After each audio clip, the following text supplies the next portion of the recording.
ਸਤਿ ਸ਼੍ਰੀ ਅਕਾਲ। ਤੁਸੀਂ ਜੁੜੇ ਹੋਏ ਹੋ ਪੰਜਾਬੀ ਰੇਡੀਓ USA ਦੇ ਨਾਲ ਤੇ ਮੈਂ ਹਾਂ ਪ੍ਰਵੀਨ ਸ਼ਰਮਾ। ਗੱਲ ਕਰਾਂਗੇ ਵਿਕਰਮ ਮਜੀਠੀਆ ਦੀ ਜ਼ਮਾਨਤ ਦੀ। ਜੇ ਮੈਂ ਇਹ ਗੱਲ ਕਹਾਂ ਕਿ ਰਵਨੀਤ ਬਿੱਟੂ ਜਾਂ ਮਾਲਵਿੰਦਰ ਕੰਗ ਜਾਂ ਹੋਰ ਲੀਡਰ ਜਿਹੜੇ ਵਿਕਰਮ ਮਜੀਠੀਆ ਦੀ ਜ਼ਮਾਨਤ ਬਾਰੇ ਬੋਲ ਰਹੇ ਨੇ, ਉਹਨਾਂ ਨੂੰ ਕੱਖ ਵੀ ਪਤਾ ਨਹੀਂ, ਉਹ ਸਿਰਫ ਆਪਣੀ ਸਿਆਸਤ ਕਰ ਰਹੇ ਨੇ। ਤੇ ਜੇ ਮੈਂ ਇਹ ਕਹਾਂ ਕਿ ਵਿਕਰਮ ਮਜੀਠੀਆ ਦੀ ਜ਼ਮਾਨਤ ਦਾ ਪ੍ਰਬੰਧ ਕੈਪਟਨ ਸਰਕਾਰ ਦੇ ਕਾਰਜਕਾਲ ਦੇ ਵਿੱਚ ਹੀ ਹੋ ਗਿਆ ਸੀ, ਤਾਂ ਤੁਸੀਂ ਸੁਣ ਕੇ ਹੈਰਾਨ ਹੋ ਜਾਓਗੇ ਕਿ ਇਹ ਗੱਲਾਂ ਕਿਉਂ ਕਰ ਰਹੇ ਨੇ। ਅਸਲ ਦੇ ਵਿੱਚ ਸਭ ਤੋਂ ਵੱਡੀ ਗੱਲ, ਕਿਉਂਕਿ ਅਦਾਲਤੀ ਕੰਮਾਂ ਤੇ ਜੇਕਰ ਜ਼ਿਰਾ ਕਰਨੀ ਹੈ, ਤਾਂ ਜੇਕਰ ਕਿਸੇ ਵੀ ਜ਼ਮਾਨਤ ਤੇ ਤੁਸੀਂ ਗੱਲ ਕਰਨੀ ਹੈ ਤਾਂ ਉਸ ਜ਼ਮਾਨਤ ਦੇ ਗਰਾਊਂਡ ਤੁਹਾਨੂੰ ਪਤਾ ਹੋਣੇ ਜ਼ਰੂਰੀ ਨੇ। ਵਿਕਰਮ ਮਜੀਠੀਆ ਨੂੰ 5.5 ਮਹੀਨਿਆਂ ਬਾਅਦ ਜ਼ਮਾਨਤ ਮਿਲੀ ਹੈ, ਤੇ ਵਿਕਰਮ ਮਜੀਠੀਆ ਨੂੰ ਕਿਹੜੇ ਗਰਾਊਂਡਸ ਤੇ ਜ਼ਮਾਨਤ ਮਿਲੀ ਹੈ, ਉਹਨਾਂ ਗਰਾਊਂਡ ਤੇ ਚਰਚਾ ਜ਼ਰੂਰ ਕਰਾਂਗੇ। ਔਰ ਦੂਜੀ ਗੱਲ ਇਹ ਹੈ ਕਿ ਇਹ ਗਰਾਊਂਡ ਸੁਣ ਕੇ ਤੁਸੀਂ ਆਪੇ ਸਿੱਟੇ ਤੇ ਪਹੁੰਚ ਜਾਓਗੇ ਕਿ ਇਹਨਾਂ ਗਰਾਊਂਡਸ ਦੇ ਵਿੱਚ ਪੰਜਾਬ ਪੁਲਿਸ, ਚਰਨਜੀਤ ਚੰਨੀ, ਕੈਪਟਨ ਅਮਰਿੰਦਰ ਸਿੰਘ, ਭਗਵੰਤ ਮਾਨ, ਇਹਨਾਂ ਦਾ ਰੋਲ ਕੀ ਹੈ ਸਾਰਿਆਂ ਦਾ।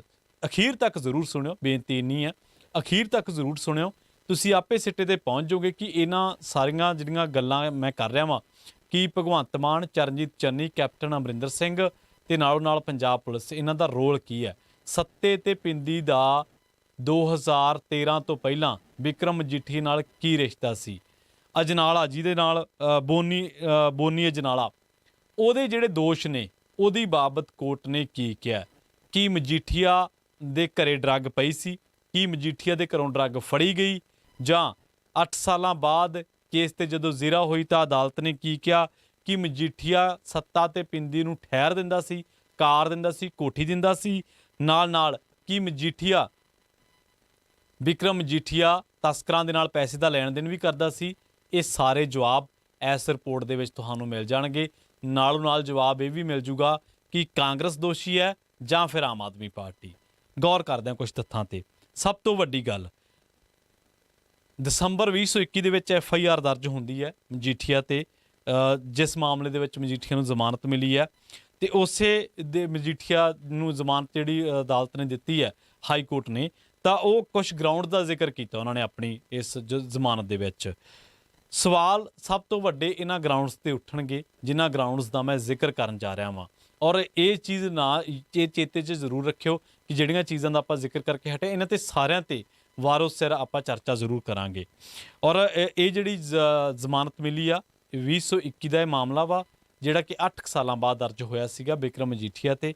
ਇਹਦੇ ਜਿਹੜੇ ਗਰਾਊਂਡ ਨੇ ਉਹਨਾਂ ਦਾ ਜ਼ਿਕਰ ਮੈਂ ਕਰਨਾ ਜ਼ਰੂਰ ਚਾਹੁੰਦਾ। ਹੁਣ ਸਭ ਤੋਂ ਪਹਿਲਾ ਸਵਾਲ ਤਾਂ ਦੋਨਾਂ ਸਰਕਾਰਾਂ ਤੇ ਇਹ ਉੱਠੂਗਾ, ਕਾਂਗਰਸ ਤੇ ਆਮ ਆਦਮੀ ਪਾਰਟੀ ਤੇ, ਕਿ ਅਦਾਲਤ ਨੇ ਕਿਹਾ ਕਿ ਇਹਨਾਂ ਨੇ ਪੁਲਿਸ ਰਿਮਾਂਡ ਹੀ ਨਹੀਂ ਮੰਗਿਆ। ਜਦ ਪੁਲਿਸ ਰਿਮਾਂਡ ਨਹੀਂ ਮੰਗਦੀ ਕੋਈ ਵੀ ਜਿਹੜੀ ਪੁਲਿਸ ਆ, ਸਰਕਾਰ ਆ, ਤੇ ਉਹ ਜ਼ਮਾਨਤ ਦਾ ਗਰਾਊਂਡ ਇੱਕ ਬਣ ਜਾਂਦਾ ਵਾ। ਇਹਦੇ ਨਾਲ ਜਿਹੜੇ ਕਾਨੂੰਨ ਦੇ ਜਾਣਕਾਰ ਨੇ, ਮਾਹਰ ਨੇ, ਜਦੋਂ ਉਹਨਾਂ ਦੇ ਨਾਲ ਗੱਲ ਕਰੀਏ ਤਾਂ ਪਤਾ ਲੱਗਦਾ ਕਿ ਜਿੰਨੀ ਦੇਰ ਹੋ ਜਾਂਦੀ ਹੈ FIR ਦੇ ਵਿੱਚ, ਓਨਾ ਹੀ ਲਾਭ ਜਿਹਦੇ ਤੇ FIR ਹੋਣੀ ਹੁੰਦੀ ਹੈ ਜਾਂ ਜਿਹਦੇ ਤੇ ਦੋਸ਼ ਲੱਗਦਾ ਉਹਨੂੰ ਮਿਲਦਾ ਲਾਜ਼ਮੀ ਹੋ ਜਾਂਦਾ। ਹਾਈ ਕੋਰਟ ਨੇ 5.5 ਮਹੀਨਿਆਂ ਬਾਅਦ ਵਿਕਰਮ ਮਜੀਠੀਆ ਨੂੰ 26 ਪੰਨਿਆਂ ਦੇ ਆਰਡਰ ਦੇ ਵਿੱਚ ਜਿਹੜੇ ਮਜੀਠੀਆ ਤੇ ਕੇਸ ਦਰਜ ਕਰਨ ਵੇਲੇ ਦੋਸ਼ ਲੱਗੇ ਨੇ, ਉਹ ਆਪਣੀ ਆਬਜ਼ਰਵੇਸ਼ਨ ਉਹਨਾਂ ਤੇ ਦਿੱਤੀ ਹੈ। ਇਹਨੂੰ ਅਕਾਲੀ ਵੀ ਜ਼ਰੂਰ ਸੁਣ ਲੈਣ, ਕਿਉਂਕਿ ਉਹਨਾਂ ਦੇ ਮਤਲਬ ਦੀ ਗੱਲ ਹੋ ਸਕਦੀ ਹੈ। ਪੈਸੇ ਦੇ ਲੈਣ ਦੇਣ ਦਾ ਮਾਮਲਾ, ਕੋਰਟ ਦਾ ਇਹ ਮੰਨਣਾ ਕਿ ਜਿਹੜੇ ਸਬੂਤ ਰੱਖੇ ਗਏ ਉਹ ਇਹ ਗੱਲ ਸਾਬਤ ਨਹੀਂ ਕਰਦੇ ਕਿ ਮਜੀਠੀਆ ਨੇ ਤਸਕਰਾਂ ਨੂੰ ਵਿੱਤੀ ਲੈਣ ਦੇਣ ਕਰਕੇ ਲਾਭ ਪਹੁੰਚਾਇਆ ਹੋਵੇ। ਤਾਂ ਇਹ ਗਰਾਊਂਡ ਵੀ ਜਿਹੜਾ ਉਹ ਡਿੱਗਦਾ। ਨਸ਼ਾ ਤਸਕਰਾਂ ਨੂੰ ਠਹਿਰ ਦੇਣ ਦਾ, ਇਸ ਮਾਮਲੇ ਦੇ ਵਿੱਚ ਕੋਰਟ ਨੇ ਇਹ ਗੱਲ ਕਹੀ ਹੈ ਕਿ ਦੋਸ਼ਾਂ ਦੇ ਮੁਤਾਬਕ ਮਜੀਠੀਆ ਨੇ 2011 ਦੇ ਵਿੱਚ ਸੱਤੇ ਨੂੰ ਆਪਦੇ ਘਰੇ ਠਹਿਰ ਦਿੱਤੀ ਸੀ ਤੇ ਗੱਡੀ ਦਿੱਤੀ ਸੀ। ਰਾਜ ਸਰਕਾਰ ਨੇ ਸੱਤੇ ਤੇ ਪਿੰਦੀ ਨੂੰ ਦਸੰਬਰ ਦੇ ਵਿੱਚ ਕੇਸ ਦੇ ਵਿੱਚ ਨਾਮਜ਼ਦ ਕੀਤਾ ਤੇ ਨਾਲ ਹੀ ਪਿੰਦੀ ਤੇ ਲਾਡੀ ਨੂੰ 2014 ਦੇ ਵਿੱਚ ਭਗੌੜਾ ਕਰਾਰ ਦਿੱਤਾ ਗਿਆ ਸੀ। 2013 ਤੋਂ ਬਾਅਦ ਇਹ ਪੰਜਾਬ ਦੇ ਵਿੱਚ ਮਿਲਣ ਹੀ ਨਹੀਂ ਆਏ ਤੇ ਮਜੀਠੀਆ ਨੂੰ ਇਹਨਾਂ ਦੇ ਨਾਲ ਮਿਲਣ ਦੀ ਗੱਲ 2013 ਦੀ ਹੈ। ਉਦੋਂ ਕਿਸੇ ਕੇਸ ਦੇ ਵਿੱਚ ਭਗੌੜੇ ਨਾਮਜ਼ਦ ਹੈ ਨਹੀਂ ਸੀਗੇ। FIR ਦਾ 8 ਸਾਲਾਂ ਬਾਅਦ ਦਰਜ ਹੋਣਾ ਜਿਹੜਾ ਅਗਲਾ ਗਰਾਊਂਡ ਹੈ। ਕੋਰਟ ਨੇ ਜ਼ਮਾਨਤ ਦੇ ਹੁਕਮਾਂ ਦੇ ਵਿੱਚ ਇਹ ਗੱਲ ਕਹੀ ਹੈ ਕਿ ਮਜੀਠੀਆ ਤੇ ਜਿਹੜੇ ਦੋਸ਼ ਲੱਗੇ ਆ, ਉਹਨਾਂ ਦੇ ਮੁਤਾਬਕ 2007 ਤੋਂ ਲੈ ਕੇ 13 ਤੱਕ ਤਸਕਰਾਂ ਤੇ ਮਜੀਠੀਆ ਦੇ ਵਿਚਾਲੇ ਪੈਸਿਆਂ ਦਾ ਲੈਣ ਦੇਣ ਹੋਇਆ। ਇਹ ਤਸਕਰ ਇਹਨਾਂ ਨੂੰ ਲਿਖ ਰਹੇ ਨੇ, ਇੱਕ ਮੀਡੀਆ ਰਿਪੋਰਟ ਆ ਦੈਨਿਕ ਭਾਸਕਰ ਦੀ, ਉਹ ਲਿਖ ਰਹੀ ਹੈ। ਜਦ ਕਿ ਕੇਸ 2021 ਦੇ ਵਿੱਚ ਦਰਜ ਹੋਇਆ। ਇਸ ਕਰਕੇ 8 ਸਾਲਾਂ ਬਾਅਦ ਜਿਹੜਾ ਕੇਸ ਦਰਜ ਹੋਇਆ, ਅਦਾਲਤ ਨੇ ਕਿਹਾ ਕਿ ਇਹ 2007 ਤੋਂ ਲੈ ਕੇ 13 ਤੱਕ ਮਜੀਠੀਆ ਦੇ ਵਿਚਾਲੇ ਜੋ ਗੱਲਬਾਤ ਹੋਈ ਹੈ ਉਦੋਂ ਦੀ ਹੈ। ਕੇਸ 8 ਸਾਲਾਂ ਬਾਅਦ ਦਰਜ ਹੋਇਆ। ਡਰੱਗ ਦੀ ਕੋਈ ਰਿਕਵਰੀ ਨਹੀਂ ਹੋਈ। ਇਹ ਗਰਾਊਂਡ ਦਿੱਤਾ ਅਦਾਲਤ ਨੇ ਅੱਗੇ। ਹਾਈ ਕੋਰਟ ਨੇ ਕਿਹਾ ਕਿ ਅਜਿਹਾ ਕੋਈ ਵੀ ਸਬੂਤ ਨਹੀਂ ਮਿਲਿਆ ਕਿ ਮਜੀਠੀਆ ਕੋਲੋਂ ਡਰੱਗ ਰਿਕਵਰ ਹੋਈ ਹੋਵੇ, ਡਰੱਗ ਦੀ ਟਰਾਂਸਪੋਰਟੇਸ਼ਨ ਕੀਤੀ ਹੋਵੇ ਜਾਂ ਡਰੱਗ ਸਟੋਰ ਕੀਤਾ ਗਿਆ ਹੋਵੇ, ਇਹਦਾ ਵੀ ਕੋਈ ਸਬੂਤ ਜਿਹੜਾ ਉਹ ਨਹੀਂ ਮਿਲਦਾ। ਕੋਰਟ ਨੇ ਅੱਗੇ ਵੀ ਗੱਲ ਕਹੀ ਹੈ ਕਿ ਮਜੀਠੀਆ ਤੇ ਕੇਸ ਦਰਜ ਹੋਇਆ 8 ਮਹੀਨੇ ਬੀਤ ਚੁੱਕੇ ਨੇ, ਹਾਲੇ ਤੱਕ ਨਾ ਕੋਈ ਸਬੂਤ ਮਿਲਿਆ ਤੇ ਨਾ ਕੋਈ ਪੁਲਿਸ ਰਿਮਾਂਡ ਮੰਗਿਆ ਗਿਆ। ਕੋਰਟ ਨੇ ਅੱਗੇ ਵੀ ਗੱਲ ਕਹੀ ਹੈ ਕਿ ਮਜੀਠੀਆ ਦੇ ਖਿਲਾਫ ਇੰਨੇ ਇੱਕ ਸਬੂਤ ਨਹੀਂ ਕਿ ਉਹਨੂੰ ਕਿਹਾ ਜਾ ਸਕੇ ਕਿ ਉਹ ਕਸੂਰਵਾਰ ਆ ਜਾਂ ਇਹ ਕਿਹਾ ਜਾ ਸਕੇ ਕਿ ਉਹਨੂੰ ਜੇਲ੍ਹ ਦੇ ਅੰਦਰ ਰੱਖਣਾ ਲਾਜ਼ਮੀ ਹੈ। ਬੋਨੀ ਅਜਨਾਲਾ ਦੇ ਦੋਸ਼ਾਂ ਬਾਰੇ ਵੀ ਕੋਰਟ ਨੇ ਕਿਹਾ ਕਿ ਬੋਨੀ ਦੇ ਇਲਜ਼ਾਮ ਵੀ ਸਿਆਸਤ ਤੋਂ ਪ੍ਰੇਰਿਤ ਲੱਗਦੇ ਨੇ ਤੇ ਲੱਗਦਾ ਇਹ ਹੈ ਕਿ ਉਹਨੇ ਸੁਰੱਖਿਆ ਖਾਤਰ ਇਹ ਇਲਜ਼ਾਮ ਲਾਏ ਸਨ। ਅਦਾਲਤ ਦੀਆਂ ਸਾਰੀਆਂ ਟਿੱਪਣੀਆਂ ਤੇ ਜੇਕਰ ਆਪਾਂ ਜਾਈਏ ਪੈਸੇ ਦੇ ਲੈਣ ਦੇਣ ਦੇ ਮਾਮਲੇ ਤੇ, ਉਸ ਗਰਾਊਂਡ ਤੇ ਅਦਾਲਤ ਨੇ ਜੋ ਟਿੱਪਣੀ ਕੀਤੀ ਹੈ, ਉਸ ਤੋਂ ਬਾਅਦ ਨਸ਼ਾ ਤਸਕਰਾਂ ਨੂੰ ਠਹਿਰ ਦੇਣ ਦੇ ਜਿਹੜੇ ਗਰਾਊਂਡ ਤੇ ਜੋ ਟਿੱਪਣੀ ਕੀਤੀ ਹੈ, FIR ਦਾ 8 ਸਾਲਾਂ ਬਾਅਦ ਦਰਜ ਹੋਣਾ, ਇਸ ਗਰਾਊਂਡ ਤੇ ਜੋ ਟਿੱਪਣੀ ਹੈ, ਡਰੱਗ ਦੀ ਕੋਈ ਰਿਕਵਰੀ ਨਹੀਂ, ਕੋਈ ਟਰਾਂਸਪੋਰਟੇਸ਼ਨ ਨਹੀਂ, ਕੁਛ ਨਹੀਂ ਹੈ, ਡਰੱਗ ਸਟੋਰ ਦੀ, ਉਸ ਤੋਂ ਬਾਅਦ 8 ਮਹੀਨੇ ਬੀਤ ਚੁੱਕੇ, ਕੋਈ ਸਬੂਤ ਨਹੀਂ ਮਿਲਿਆ। ਉਸ ਤੋਂ ਬਾਅਦ ਮਜੀਠੀਆ ਦੇ ਖਿਲਾਫ ਇੰਨੇ ਸਬੂਤ ਨੇ ਕਿ ਉਹਨੂੰ ਕਿਹਾ ਜਾ ਸਕੇ ਕਿ ਕਸੂਰਵਾਰ ਹੈ। ਹੁਣ ਕੋਰਟ ਕਹਿੰਦੀ ਹੈ ਕਿ ਹੁਣ ਆਪਾਂ ਇਸ ਗੱਲ ਤੇ ਆ ਸਕਦੇ ਹਾਂ ਕਿ ਅਦਾਲਤ ਦੀਆਂ ਜਿਹੜੀਆਂ ਟਿੱਪਣੀਆਂ ਵਾ ਉਹ ਹੁਣ ਤੱਕ ਦੀ ਕੇਸ ਦੀ ਪੈਰਵਾਈ ਤੋਂ ਕਿਤੇ ਨਾ ਕਿਤੇ ਐਸਾ ਲੱਗਦਾ ਹੈ ਕਿ ਅੱਗੇ ਜਾ ਕੇ ਇਹ ਕੇਸ ਡਿੱਗੂਗਾ ਕਿ ਖੜੂਗਾ। ਕੀ ਤੁਹਾਨੂੰ ਲੱਗਦਾ ਕਿ ਜਿਹੜੀਆਂ ਟਿੱਪਣੀਆਂ ਮੈਂ ਪੜ੍ਹ ਕੇ ਸੁਣਾਈਆਂ ਅਦਾਲਤ ਦੀ ਇਸ ਸਟੇਟਮੈਂਟ ਦੇ ਵਿੱਚ, ਤੁਹਾਨੂੰ ਕੀ ਲੱਗਦਾ? ਉਸ ਤੋਂ ਬਾਅਦ ਮਜੀਠੀਆ ਤੇ ਤਸਕਰਾਂ ਦੇ ਨਾਲ ਪੈਸਿਆਂ ਦੇ ਦੋਸ਼ ਤਾਂ ਲਾਏ ਗਏ, ਪਰ ਇਹਨਾਂ ਨੂੰ ਸਥਾਪਿਤ ਕਿਉਂ ਨਹੀਂ ਕੀਤਾ ਜਾ ਸਕਿਆ, ਇਹ ਸਵਾਲ ਰਹਿਣਗੇ। ਜਿਹੜੇ ਮਾਮਲਾ ਦਰਜ ਕਰਨ ਵੇਲੇ ਪੁਲਿਸ ਨੇ ਇੰਨੀ ਕਾਹਲ ਕੀਤੀ, ਸੋਚਿਆ ਹੀ ਨਹੀਂ ਗਿਆ ਕਿ ਇਹ ਹਵਾਲੇ ਜਿਹੜੇ ਅਸੀਂ ਦੇ ਰਹੇ ਹਾਂ ਇਹ ਗਰਾਊਂਡ ਵੀ ਬਣ ਜਾਣਗੇ, ਤਾਂ ਜਦੋਂ ਪੁਲਿਸ ਨੇ ਰਿਮਾਂਡ ਮੰਗਿਆ ਹੀ ਨਹੀਂ ਤਾਂ ਜ਼ਮਾਨਤ ਦਾ ਆਧਾਰ ਤਾਂ ਬਣਨਾ ਹੀ ਸੀ।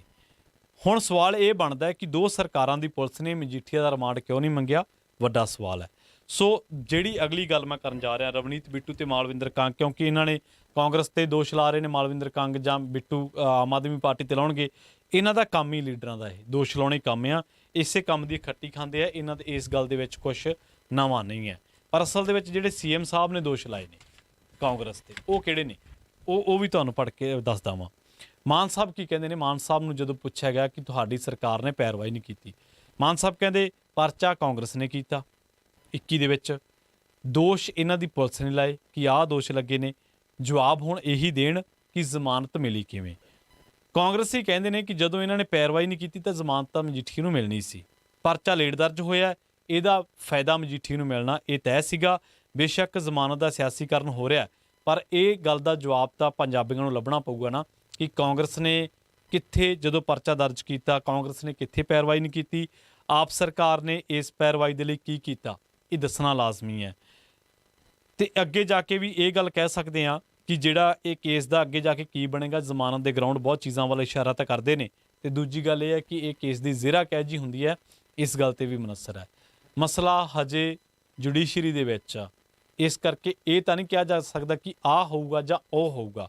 ਅਸੀਂ ਆਪਦੀ ਜੱਜਮੈਂਟ ਨਹੀਂ ਦੇ ਸਕਦੇ ਜਦੋਂ ਮਾਮਲਾ ਕੋਰਟ ਦੇ ਵਿੱਚ ਹੋਵੇ। ਪਰ ਆਹ ਜਿਹੜਾ ਸਿਆਸੀ ਰੌਲਾ ਰੱਪਾ ਹੈ, ਇਹ ਮੈਂ ਤੁਹਾਨੂੰ ਗਰਾਊਂਡ ਦੱਸ ਦਿੱਤੇ ਨੇ ਕਿ ਆਹ ਗਰਾਊਂਡਸ ਨੇ, ਕਾਂਗਰਸ ਨੇ ਆਹ ਕੀਤਾ, ਅਦਾਲਤ ਦੀਆਂ ਟਿੱਪਣੀਆਂ ਤੁਹਾਡੇ ਸਾਹਮਣੇ ਨੇ, ਰਿਵਰਸ ਕਰਕੇ ਸੁਣ ਸਕਦੇ ਹੋ। ਉਸ ਤੋਂ ਬਾਅਦ ਆਮ ਆਦਮੀ ਪਾਰਟੀ ਤੇ ਕਿਹੜੇ ਦੋਸ਼ ਲੱਗ ਰਹੇ ਨੇ, ਪੁਲਿਸ ਰਿਮਾਂਡ ਨਹੀਂ ਮੰਗਿਆ ਗਿਆ ਜਾਂ ਕਿਸੇ ਨੂੰ ਵੀ।